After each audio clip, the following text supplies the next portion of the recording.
以前一直都唔明點解我對外人係好有耐性，我係可以坐低同佢哋解釋，直到佢哋明為止。但係咧，一到好似我個女、我女人同埋我老母，我耐性就變得好精，即係好薄，冇乜耐性嘅一個人。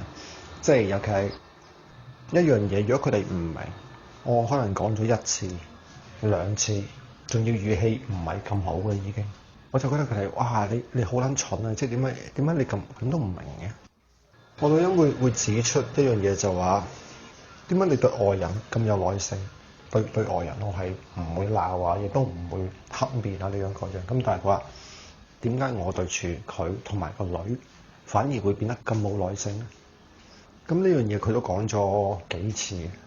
有一日我真係坐低喺度諗點解咧？佢哋做錯啲咩咧？跟住我就去質疑自己，我係咪對佢哋有偏見啊？如果唔係嘅話，唔會咁樣嘅喎，係咪？咁然之後我就開始一直去問自己，點解我對佢哋會咁冇耐性？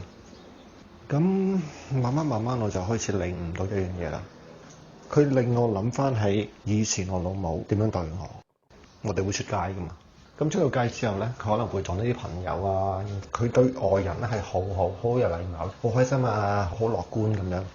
咁人哋問佢嘢，咁佢其實都會肯去答嘅。咁但係咧，當我問佢嘢，或者我功課可能唔係好識做啊，或者有啲問題咧，跟住佢就會會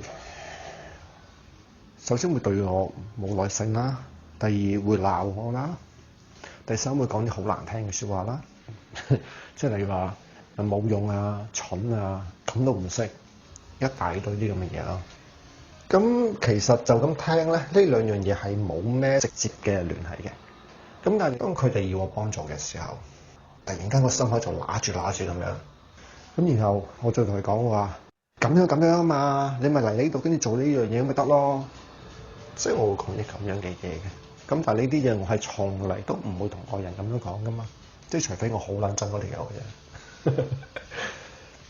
咁其實一樣嘢咧就係，當我感受到個心口揦住嘅時候，我就知道啊嚟了啦，我開始問啦。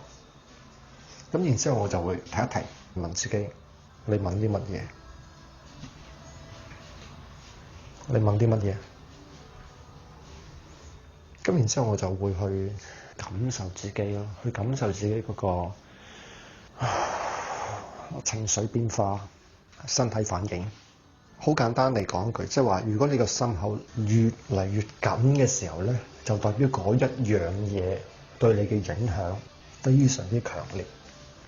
另一方面，如果你個心口由原先好揦住，到慢慢鬆開嘅時候咧，咁你就知道呢一樣嘢嘅影響力對你係越嚟越細。咁點樣可以將一個揦住嘅感覺變到越嚟越細咧？就係當你知道你個身體對某一樣嘢，或者對某一句説話、某一個人有反應，有一個強烈嘅憎恨或者冇耐心嘅時候，你要問我到底嬲緊啲乜嘢？表面上嚟睇係，哇！屌佢哋咁撚樣都唔識喎，咁撚蠢，梗係佢嘅問題啦。咁但係如果一個陌生人問你同一個問題，你會唔會一嘢就扮埋去？我屌你咁撚樣都唔識，有冇搞錯啊？你唔會噶嘛？你唔會噶嘛？咁個問題係呢一句説話或者某一個字，點解會對我有咁大嘅影響？咁你就觀察咯，即係觀察到底以前發生咗啲乜嘢事，某一啲人對你講某一啲好難聽嘅説話，但係呢啲係真實發生過嘅事，所以唔需要避啊。因為講真，你腦入邊諗嘅嘢，喺現實上其實相離唔到嘅，有冇好驚啫？係咪？咁但係好多人就會覺得，哇！我唔得啊，我唔想丟嘅呢種感覺嘅。咁但係問題係，佢唔會走噶嘛。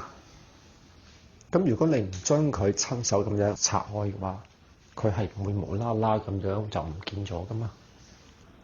係咯，咁所以你咪就好似一個科學家，又或者一個小朋友咁樣，帶住一個好奇心。即係基本上都係同自己傾下偈嘅啫，唔係咁困難嘅一件事嚟嘅。咁今日就分享到呢度先啦，下次再傾，拜拜。